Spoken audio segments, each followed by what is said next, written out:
மயிலாடுதுறை மாவட்டம் மயிலாடுதுறை கூரைநாடு ஆராயத் தெருவில் செங்குந்தர்களுக்கு சொந்தமான அருள்மிகு சிவசுப்பிரமணியர் திருக்கோயில் உள்ளது.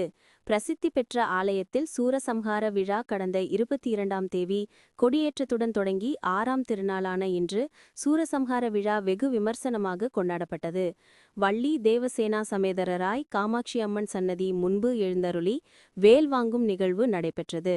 தொடர்ந்து ஆலய வாயிலில் நடைபெற்ற சூரசம்ஹார விழாவில் யானை, சிங்கம், சூரன் ஆகிய 3 வடிவங்களில் எழுந்தருளிய சூரனை முருகப்பெருமான் ஒவ்வொன்றாக தன் சக்தி வேலை கொண்டு சம்ஹாரம் செய்தார். இந்நிகழ்வை ஏராளமான பக்தர்கள் கண்டு தரிசனம் செய்தனர். 7ஆம் திருநாளாக நாளை மாலை திருக்கல்யாண வைபவம் நடைபெற உள்ளது குறிப்பிடத்தக்கது. செய்திகளை உடனுக்குடன் தெரிந்து கொள்ள லைக் பண்ணுங்க, ஷேர் பண்ணுங்க, சப்ஸ்கிரைப் பண்ணுங்க, மறக்காம கமெண்ட் பண்ணுங்க.